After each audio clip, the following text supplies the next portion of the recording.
Magandang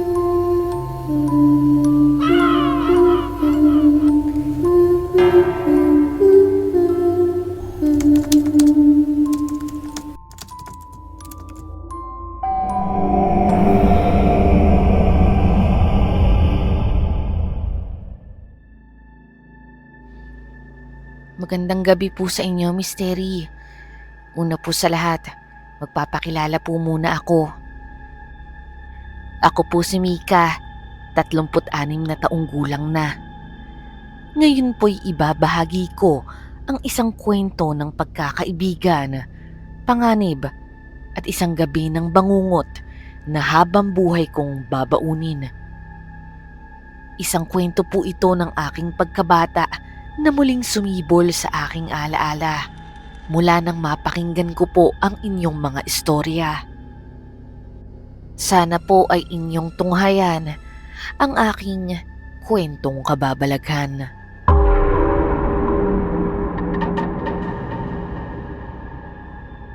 Nangyari po ito sa isang baryo sa Laguna kung saan po ako lumaki. Noong panahong yun, ang lugar namin ay napapaligiran ng masusukal na gubat at iilan pa lamang ang nakatira rito. Dito po ako lumaki sa isang bahay na kahoy at pawid ang bubong. Kasama ko pong naninirahan doon si Mama, ang Kuya Erwin at ang aking Tiyo Edgar na bunsong kapatid ni Mama. Noong mga panahong yun, ako po ay 11 anyos. Mystery, sa edad kong yun, may pagka-boyish ako. Tipong laging naka-shorts, naglalaro ng tumbang preso at madalas makipaghabulan at makipaglaro sa mga kababata kong lalaki. Pero may isa po akong kaibigan na pinakamalapit sa akin, si Raprap.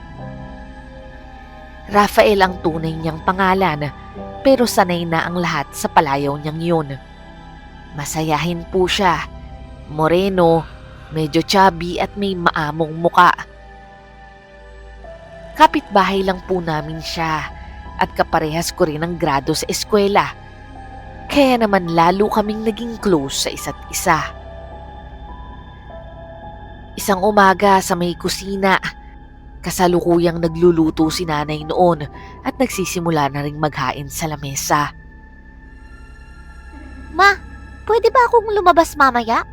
Mamimitas lang po kami ng bayabas ni Raprap. Tapos po, maglalaro kami ng trompo kasama sila Enan tsaka si Dodong. O sige, pero bago yon, maghugas ka muna ng mga plato at saka huwag kang magpapagabi. Yes! Salamat po, Ma! Sumunod naman ako agad kay Mama. Ganon kasi yon, bago ako payagan, mag-iisip muna ng iuutos sa aking gawaing bahay. Pagkatapos kong ang hugasan ng plato, dinamay ko na rin ang pagliligpit ng ilang mga gamit ko. Tsaka na ako tumakbo sa labas para makipaglaro. Raprap, tara na! Baka maunahan pa tayo ng ibang mga bata sa bayabas. Kanina pa nga kita hinihintay. Halika na, may dala akong lubid. Gagawa tayo ng trumpo mamaya. Tapos, kung sinong matalo, may parusa. Oo ba? Sigurado namang talo kay. Magaling kaya ako sa trumpo. Hindi mo ako matatalo sa trumpo, no? Kaya bilisan na natin. Maaga kasi akong uuwi mamaya. Talaga? Bakit naman? Pinagbabawalan ka na ba ng nanay mo? Hindi naman sa ganun, pero darating kasi yung tita ko eh. Excited na ako sa mga pasalubong niya. Ah, ganun ba? O siya, sige, tara na. Ihanda mo na yung noo mo, ha? Kasi sigurado, masasaktan ka sa pitik ko mamaya pag natalo ka na. At masaya nga kaming naglaro ng araw na yon. Mystery, kung inyong matatanong, hindi ko masyadong naaalala ang tungkol sa tatay ko. Maliit pa lang kasi ako nang umalis siya. Noong una, dinadalaw-dalaw pa niya kami. May dalang mga pagkain o laruan. Pero habang tumatagal, napapansin kong nawawala na siya ng oras sa amin. Dumadalang na ang pagpunta niya dahil pala yun sa unti-unti nang lumalaki yung pamilya niya doon sa pangalawa niyang asawa. Hanggang sa yun nga, tuluyan na siyang naglaho sa mga buhay namin. Mabuti na lang at nariyan si Tio Edgar, yung kapatid ni Mama. Siya na ang tumayong tatay namin. Madalas tahimik siya at may sariling mundo, pero sobrang nakakatawa. Siya lagi yung nagpapatawa sa bahay namin, kaya nananatiling masaya kami. Siya rin yung gumagawa ng mabibigat na gawaing panlalaki at nagtuturo din sa kuya ko ng tungkol dito.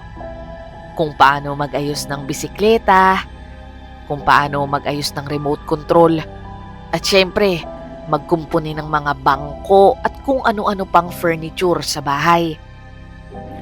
At misteri, hindi lang yon, pati yung ibang kalokohan, naman na rin ni kuya sa kanya. Pero kahit paano, kampante kami. Kasi alam namin na kahit na wala ang sarili naming tatay, ay nandiyan naman si Tito Edgar para bantayan ang aming pamilya. Isang araw, habang nasa hapagkainan ng buong pamilya, nagluto si nanay ng paborito naming sinangag, itlog at longganisa. Ma, alam mo ba, nakita ko si kuya kahapon sa school. May kausap na babae. Ngingiti-ngiti pa nga siya. Talaga ba, Erwin? Panahon na para turuan kitang manligaw. Alam mo, bata, kailangan may diskarte. Maghahanda ka syempre ng bulaklak, love letter. Nako Edgar, tigil-tigilan mo nga yan. Ikaw nga, wala pang asawa hanggang ngayon. Hindi ka nga marunong manligaw, no? Hinalala mo ba si Lenlen? Isang linggo pa lang, binasted ka na. Tiyo, busted ka pala eh. Baka hindi naman effective yung mga advice mo kay kuya. Excuse me, baka kamo ako ang nambasted sa kanila, no? At hindi sila. Masyado kong gwapo para sa kanila, kaya nagbago yung isip kong ligawan sila. Talaga ba? Bakit namumugto yung mata mo nung pag-uwi mo noon? Hindi ko makakalimutan yun, no? Ate talaga oh, iba yung pagkakatanda mo. Hindi ako umiyak nun ah. At nauwi sa tawanan ang pag-uusap namin noon. Totoo naman, Misteri. Ni isang girlfriend, wala akong nakita kay Tio. Nasa 26 na ata siya noon, pero sabi nila, nagkaroon siya ng nobya sa trabaho. Hindi rin naman nagtagal at hindi naman niya ito pinakilala sa amin. Isang uwian, sabay kaming umuwi ni Rap-Rap. Niyaya ko siya sa amin na kumain ng tanghalian, pero sa kanila na lang daw siya kakain dahil paborito niya daw yung ulam. Habang naglalakad kami, nakita namin si Tio Edgar na kumakain sa isang fishbowlan. Oy Mika, gusto niyo ba ng fishball? Oh, kayo po pala yan. Hindi na po, Tiyo. Kakain na rin naman ako eh. Wala po ba kayong trabaho ngayon? Nakabakasyon ako ngayon. Teka, pati sa uwian, magkasabay kayo nitong si Rap-Rap? Oy Rap-Rap, umaming ka, dinidiskartehan mo ba tong pamangkin ko? Hindi ho. Akala ko, kay bata-bata pa, nanliligaw ka na. Teka, baka ikaw gusto mo ng fishball? Ayoko po niyan. Dahil sa matinding tirik ng araw at gutom, ako na mismo ang nagyaya para umuwi. Naku, Tiyo. Gutom na ako, kaya mauna na po kami. Umuwi na rin po kayo. Baka kung saan pa kayo tumambay. Ay, oo nga pala. Pakisabi sa nanay mo, gagabihin ako. May dadaanan pa ako eh. Dumiretso na kaming umuwi at napansin kong mukhang nasira na ang mood ni Rap-Rap, kaya hindi ko na rin siya pinilit na maglaro. Total, Marami rin naman kaming mga assignment nung araw na yun. Nang tanghaling yon, pumasok na nga ako sa bahay at naamoy ko na agad ang sinigang na luto ni nanay. Wow, ang sarap ng ulam. Paborito ko, sinigang. Nga pala ma, nakita ko si Tiyo doon sa may fishbowlan kanina. Nakabakasyon pala siya ngayon? Oo, nagtataka nga ako eh. Bigla na lang nagbakasyon ng 2 linggo. Hindi ko naman alam kung bakit.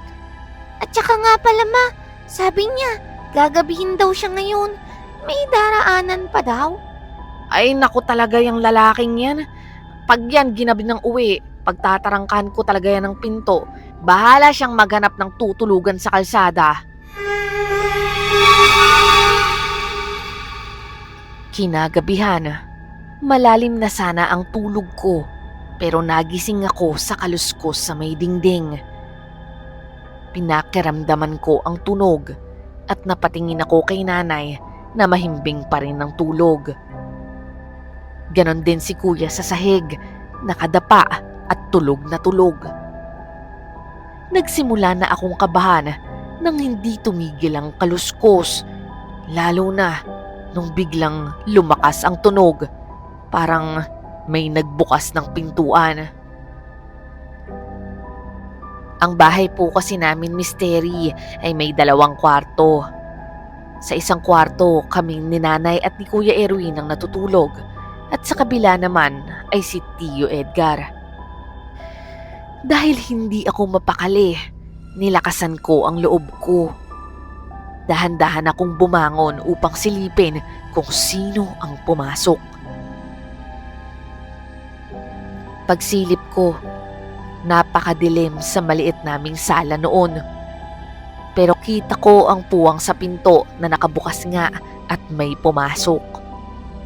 Kita ang liwanag ng buwan at malayong poste ng ilaw, pero hindi pa rin sapat para masilayan ang buong sala. May aninong biglang dumaan at halos mapasigaw ako nang biglang bumungad sa akin ng isang tao. Bago pa man ako makasigaw, nakalapit na ito sa akin at tinakpan ang bibig ko. Huwag kang maingay. Magigising ang mama mo. Misteri, si Tio pala yung pumasok. Nawala kasi sa isip ko na hindi pa nga pala siya nakakauwi. Agad kong tinanggal ang kamay niya sa bibig ko. Tiyo naman, bakit mo naman biglang tinakpan yung bibig ko? Mukhang sisigaw ka na eh. Pag nagising pa naman yung mama mo, magbubunga nga yan. Lagot ako. Talaga namang lagot ka eh. Teka, paano ka ba nakapasok? Kinandado ni nanay yan. Secret. Sabay kindat nito sa akin. Gusto ko sanang isumbong siya kay nanay, pero naisip ko, maliit na bagay lang naman yun, kaya pinalampas ko na lang. Kinabukasan, Biyernes, naglalaro kami ni Rap-Rap. Padilim na noon nang bigla siyang tinawag ng kanyang nanay. Rap? Anak, halika muna rito. Sige, Mika. Bukas na lang ulit.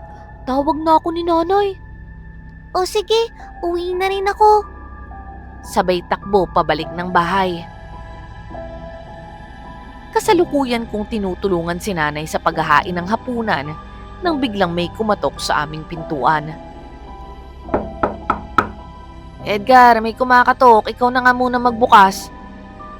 Nakahiga si Tio Edgar sa sofa at napilitang bumangon. Binuksan niya ang pinto. Oh, paring Rap-Rap. Ano yun dala mo? Namamanhikan ka na ba sa pamangkin ko? Hindi po. Pinabibigay po to ng tita ko. Adobo po, luto niya. Kinuha naman ni Tio ang mangkok at inamoy. Napansin kong nag-iba ang mukha niya. Parang hindi niya nagustuhan ang amoy nito. Nagtaka ako dahil sa pagkakaalam ko, paborito niya ang adobo. Ay Rap, pakisabi sa tita at nanay mo, salamat ha. Ibabalik na lang namin yung mangkok bukas. Oo, ako na lang ang magbabalik bukas. Sige po. tuloy na po ako. Kumuha naman ng mangkok si Tio para isali ng ulam. Maya-maya, bigla itong nadulas sa kanyang kamay at natapon ang lahat ng adobo. Ano ba yan, Edgar? Hindi ka nag-iingat. Nasayang tuloy ang ulam. Sorry ate, nanghina ako bigla eh. Linisin ko na lang to, pasensya na. Habang nililinis ni Tio ang natapong ulam, napansin kong parang maasim ang kanyang muka. Yung tipong nababahuan o nandidire sa nasa harapan niya.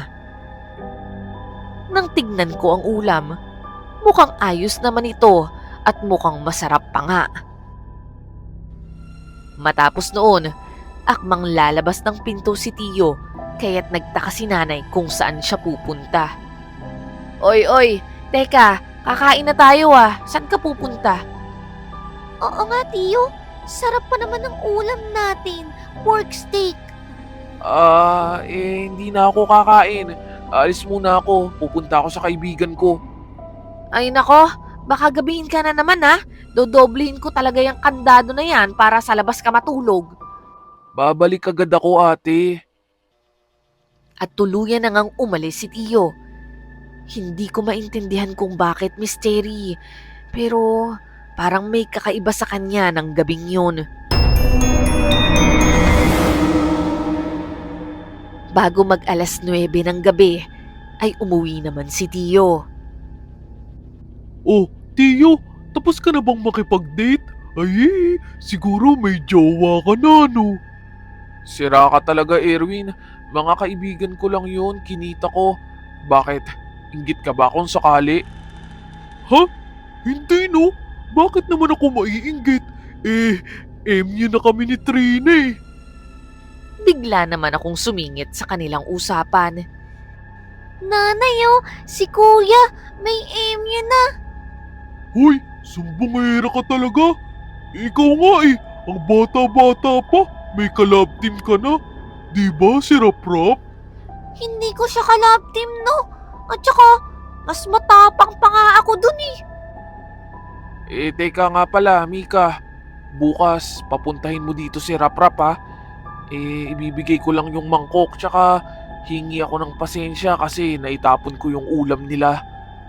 Okay lang po yun, Tio. Ako na po yung magbabalik ng mangkok sa kanila. Hindi. Basta, papuntahin mo siya dito. May bibigay din ako para sa kanya. Talaga? Ano naman po yun? Basta, huwag ka ng tsismosa. Bahagya naman akong nainis dahil sa pangaasar sa akin ni Tio at Kuya Erwin. Nagtataka naman ako kung ano ang ibibigay ni Tio sa kaibigan ko. Pero naisip ko, araw naman ang Sabado bukas. Masaya nga na nandito siya sa bahay para makapanood kami ng cartoon at makapaglaro. Kinabukasan nga ay niyaya ko si Raprap sa bahay. Kasalukuyan kaming nanonood ng TV nang maisipan kong maligo muna dahil sa init. Si nanay noon ay nag-aalok ng Avon sa labas. Kung inyo pong naaalala, mystery, yun yung may maliit na magazine na may iba't ibang produkto. Pipili yung mga tao mula roon at orderin naman ito ni nanay para i-deliver sa kanila. Yun po yung isa sa mga pinagkakakitaan niya para pantawid sa araw-araw, kasama na rin ang pag-aambag ni Tio. Si Kuya Erwin naman po ay nasa kolehiyo, kaya kahit Sabado ay may pasok siya noon. Dahil nga nakalib si Tio sa trabaho, siya ang nag-aasikaso sa amin. Nagtaka lang ako dahil para bang titig na titig siya kay Raprap. At minsan kahit kinakausap ko siya, hindi nawawala ang tingin niya rito. Hindi siya umalis sa pwesto niya sa sofa. Matapos kong maligo, nakita kong umiinom si Raprap mula sa basong hawak-hawak ni Tio. Sa itsura niya, napapaitan ito at ayaw na, pero pinipilit pa rin ni Tio Edgar na inumin niya yon. Ubusin mo yan, Raprap, at huwag sayangin. Kung hindi, malalagot ka sa akin. Ayoko na nga po eh. konti na lang oh, bilis na. Dito na ako umiksena. Tiyo, ano po yung pinapainom nyo kay Raprap? Wala. Natira kong soft drinks yan. Sayang kasi kung itatapon. Hala, sana sa akin nyo na lang binigay. Wag na. Mataba ka na. Baka magka-diabetes ka pa. Grabe, sa edad ko pong to, diabetes agad. Tumayo si Tio at agad hinugasan ang basong pinag-inuman ni Raprap. Dito ay biglang bumulong sa akin si Raprap. Mika, uuwi na ako. Di ba? Magdodrawing pa tayo nung anime na paborito natin. Kasi, ano Ano ba yun? naiilang ako sa tiyo mo. Tsaka, ang sama ng lasa ng pinainom niya sa akin. Huwag kang maingay na sinabi ko pero hindi naman soft drinks yun eh. Napatingin ako kay Tio at napahinto nang makita kong tapos na ito sa paghugas. Tumayo ito at humarang sa may pinto. Rap, dito ka na maghapunan ha. Mamaya ka na umuwi. Seryoso ang mukha ni Tio at sa unang pagkakataon, nakaramdam ako ng takot sa kanya. Kita ko rin sa mukha ni Raprap na takot din siya kaya wala na siyang nagawa kundi ang tumango na lamang. Misteri, maya-maya, bigla na lamang nakatulog si Raprap sa maliit naming sofa. Napansin kong mahimbing ang tulog niya. Yung tipong kahit anong ingay, hindi nagigising. Nagulat ako dahil hindi naman siya ganoon kadaling antukin. Pagdating ng hapunan, tinawag na kami ni nanay. Naghahain na kami sa mesa nang mapansin niyang tulog pa rin si Raprap. O Mika, anong oras pa yung si Raprap natutulog? Parang antok na antok ka. Kanina lang po pagkatapos uminom ng soft drinks. Ate, hayaan nyo na muna siya. Dito na lang natin siya patulugin. Ako na bahalang magpaalam sa magulang niya. Sigurado ka ha? Baka hanapin na yan sa kanila. Huwag kayong mag-alala. Pupunta na ako sa kanila para magpaalam. Latang-lata si Raprap Misteri, kaya hinayaan na lang siya ni nanay na matulog dito. Hindi rin naman siya naghahanap ng pagkain. Sa totoo lang, sa tingin ko, parang wala talaga siyang lakas kahit bumangon. Tahimik kaming kumain habang pinagmamasdan ko si Raprap. At si Tio na paminsan-minsan nahuhuli kong sumusulyap din sa kanya. Isang tingin na hindi ko maipaliwanag. Kinabukasan araw ng linggo, inutusan ako ni nanay na bumili ng sabong panlaba. Habang naglalakad ako pauwi mula sa tindahan, nadaanan ko ang bahay nila Raprap. Napahinto ako nang mapansin ko siya sa tapat ng kanilang gate. Parang malalim ang iniisip at may bigat sa dibdib. Rap, anong ginagawa mo dyan? Okay ka na ba? Napatingin siya sa akin saglit pero agad ding iniwas ang tingin. Wala, okay lang ako. Hindi ka mukhang okay. Parang ang lungkot ng mukha mo. May problema ba? Galit ka ba sa akin? Wala talaga. Sige, uwi ka na muna. Baka hinihintay ka na ng mama mo. Rap, sabihin mo na. Kaibigan mo ko, diba? Ilang sandali siyang natahimik. Kinagat niya ang ibabang labi at panay ang lingon sa paligid bago bumulong sa akin. Huwag mo nang sabihin to kahit kanino lalo na sa tiyo mo. Tumango naman ako. Ramdam ko ang kaba sa tono ng boses niya. Yung gabing natulog ako sa inyo, nagising ako sa kalagitnaan ng gabi. parang may malamig na bagay sa leeg at braso ko. Pagdilat ko, nakita ko si tiyo mo. Pinapahiran niya ako ng kung anong likido. Mystery, nanlaki ang mga mata ko sa narinig ko. Sigurado ka ba? Baka naman nananaginip ka lang. Hindi.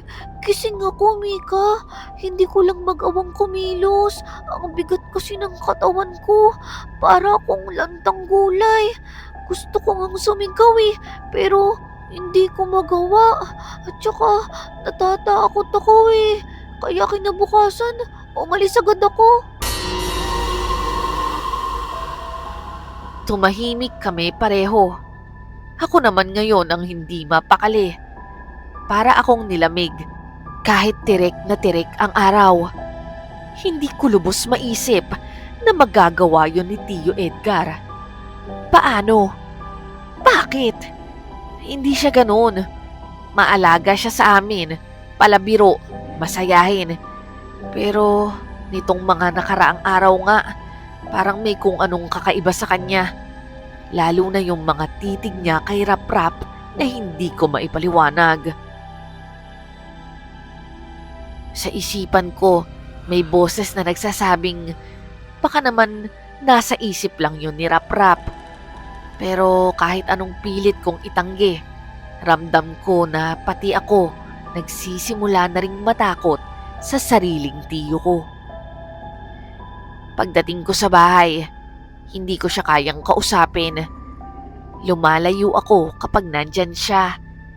Hindi ko maialis sa isip ko ang sinabi sa akin ni Rap-Rap. At sa bawat sulyap ni Tiyo sa akin, tila may ibang kahulugan na ngayon. Kinagabihan, araw ng Sabado, biglang dumating si Tiyo galing palengke. May dalang laruan at mga pagkain. Mika, puntahan mo si Rap-Rap. Sabihin mo may binili kong bago niyang paboritong laruan. Napakunot naman ang noo ko. Hindi ko alam kung susundin ko ba siya o hahayaan ko na lang na umiwas muna si Rap-Rap sa kanya. Pero pinilit niya ako pati si nanay kaya wala akong nagawa kundi puntahan siya sa kanila. Nagkita kami ni Rap-Rap sa labas ng kanilang bahay. Zap, pinapapunta ka ni Tiyo. May regalo daw siya sa'yo. Yung paborito mong robot. Ayoko, Mika. O sige, kung ayaw mo, okay lang. Pero sa totoo lang, nakita ko yung laruan. Parang maganda. Diba? Gusto mo yun? Kung gusto mo, ganito. Pagkakuha mo nung laruan, umuwi ka na agad. Ako na bahala sa'yo. Dahil doon sa pangiengganyo ko, napilitan namang pumayag si Rap-Rap. Pumasok kami pabalik ng bahay at sakto naman na biglang bumuhos ang malakas na ulan. Aba, Rap-Rap, buti nakarating ka. Grabe, ang lakas ng ulan. Mabuti pa, dito ka na ulit matulog. Baka magkasakit ka pa kung pauuwiin ka namin. Ako na bahalang magpaalam sa nanay mo. Ha? Okay lang naman po ako. Uuwi na lang po ako. Ay nako Rap-Rap, oo nga naman. Baka kami pa yung mayari sa nanay mo kapag pinauwi ka namin ng basang-basa sa ulan. Sige na, si Tio Edgar na lang ang magpapaalam para sa'yo. Ayaw mo ba nun? Makakapaglaro kayo ni Mika? At yun nga ang nangyari. Hiyang-hiya ako kay Rap-Rap dahil hindi ko nagawa yung sinasabi kong ako ang bahala sa kanya. May katwiran din kasi si Tio Edgar at si Mama. Sobra talagang lakas ng ulan at siguradong mababasa siya kahit magpayong pa siya. Sa pagtulog, dahil may bisita, si Kuya Erwin na natutulog sa kutsyon sa sahig ay natulog muna sa aming sala. Si Rap-Rap muna ang pansamantala naming pinatulog sa aming kwarto. Mystery, yung inaakala namin na payapa at tahimik na gabi ay hindi namin alam na magiging pinaka-nakakatakot pala na karanasan namin. Bandang hating gabi, nagising kami sa isang sigaw. Wag po! Ayoko po! Nagulat kami. Napabangon kami agad dalawa ni nanay. Kitang-kita ng dalawang mata namin. Si Tio Edgar, hawak ang magkabilang braso ni Rap-Rap na nagpupumiglas na nakahiga. Edgar, anong ginagawa mo sa bata? Tiyo, bitawan niyo po siya! Nanlilisik ang mata ni Tio. Parang ibang tao, Mystery, at hindi siya nakasagot. Biglang kinagat ni Rap-Rap ang braso ni Tio. Ah! Dahil doon, nabitiwan ni Tio Edgar si Rap-Rap. Nakakuha ng pagkakataon nito upang tumakbo papunta sa pinto. Pero bago pa ito makarating sa labas, napaluhod ito at nagsuka ng itim na likido. Mystery, hindi ko maipaliwanag kung gaano kabaho at nakakatakot ang itsura nito. Halos mapaduwal kami. Erwin, ilak mo yung pinto. Huwag mong papalabasin si Rap-Rap. Anong nangyayari, Tio? Bakit? Mapapahamak ang bata kung hindi natin siya maaagapan. Kami ni nanay, halos hindi makapaniwala. Nanginginig ang boses ko. Ano pong ibig niyong sabihin, Tiyo? Bakit? Ano pong nangyayari kay Rap-Rap? Huminga ng malalim si Tio Edgar. Nagsimula to nung pinadala ng tiya niya yung adobo. Naamoy ko agad eh. Hindi normal yung ulam. Alam kong hindi yun karne ng baboy. Karne yun ng tao. Mystery, hindi ko inaasahan ang mga narinig ko mula kay Tio Edgar. Hindi ko alam kung dapat ko ba siyang pagkatiwalaan. Ate, Mika, nagsimula akong maghinala mula noon. Bawat kilos ng pamilya ni Rap-Rap, binantayan ko. Sa tingin ko, nayanggaw yung tiya niya dun sa probinsya. At ngayon naman, balak niyang isunod yung kapatid at mismong pamangkin niya. Diyos ko, yanggaw? Aswang ba yung ibig mong sabihin? Oo ate, pero itong si Rap-Rap, mukhang may pag-asa pang gumaling. Bata pa siya, malamang hindi ganun karami yung nakonsumo niyang pagkain. Kaya nag-isip ako ng paraan para mapigilan siyang kumain ng luto ng tiya niya. Tsaka bukod ron, pinapainom ko siya ng antidote na gawa ko. Mas mabuti kasi na nandito siya kaysa nandun sa pamilya niya. Hindi natin alam kung ano-ano yung pinapakain sa kanya doon. Nakita ko naman si Rap-Rap na kumalma na, pero lumuluha. Ganun pa yun, Tito Edgar? Kaya pala napansin ko na biglang nagbago ng pag-uugali si nanay sa akin. Tapos, pagdating sa pagkain, dati, paborito ko yung Jollibee, ice cream, burger. Pero, bigla akong nasusuka pag naaamoy ko yun. Ang gusto ko na lang yung luto ng tiya ko. Rap-Rap, hindi ko napansin yun. Lagi kasi tayong naglalaro eh. Ngayon, naisuka mo na yung sumpa. Salamat sa Diyos. Huwag kang mag-alala. Magiging ayos ka na. Tahimik kami sa sala habang umiiyak si Rap-Rap sa yakap ni nanay. Si Kuya Erwin, tahimik ding nakikinig. Ako naman, nanginginig pa rin sa mga nalaman ko. Tumayo si Tio Edgar. Hawak pa rin ang panyo na may bahid ng itim na suka ni Rap-Rap. Bumuntong hininga siya at nagsalita. Alam kong mahirap paniwalaan ang lahat ng to. Pero kailangan yung malaman yun para na rin sa kaligtasan nating lahat. Eh, Tiyo, paano mo po nalaman yung mga bagay na yun? At saka, paano mo po napagaling si Rap-Rap? Mika, dahil may alam ako sa pag-aalbularyo. Hindi ko lang pinagkakalat dahil hindi ko naman ginagawa yun para pagkakitaan. Talaga, Edgar? Nakuha mo ba yan kay Lolo? Kasi di ba albularyo rin siya? Oo ate, sa kanya ko tuminana. Bago siya pumanaw, ako yung huling sinanay niya. Naalala mo nun di ba? Lagi kaming magkasama. Hindi ko naman ginamit yung pagiging albularyo dahil meron naman akong trabaho bilang cook sa isang mayamang pamilya. Maayos naman yung kita at saka mas gusto ko yung tahimik na buhay. Mabuti na lang, nag-abroad yung amo ko. Nagkataon na nakabakasyon ako kaya nalaman ko yung tungkol dito kay Rap-Rap. Kung hindi, baka pati kayo o baka tayong lahat nadamay na.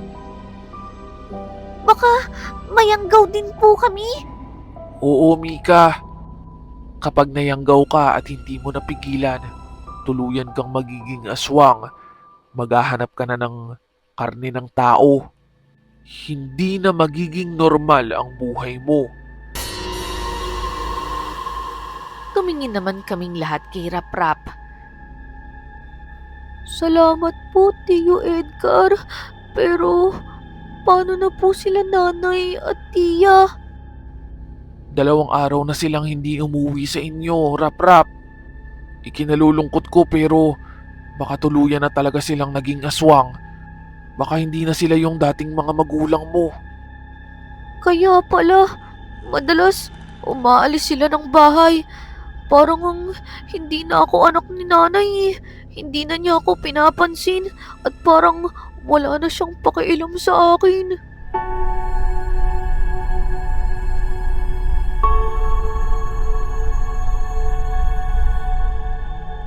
Mystery.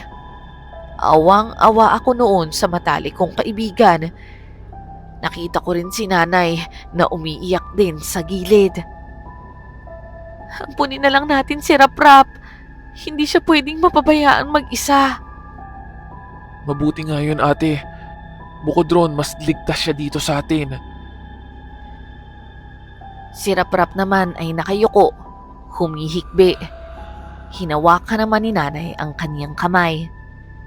Rap-Rap, huwag kang mag-alala. Hindi ka nag-iisa. Kahit anong mangyari, pamilya ka namin. Andito pa kami, ha? At salamat, Edgar, dahil hindi mo kami pinabayaan. Oo nga, salamat Tiyo Edgar. Kung hindi dahil sa'yo, hindi natin magagamot itong si Rap-Rap.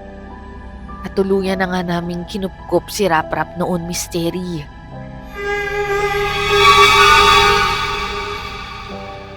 Lumipas ang 3 taon at isang araw may kumatok sa aming pintuan.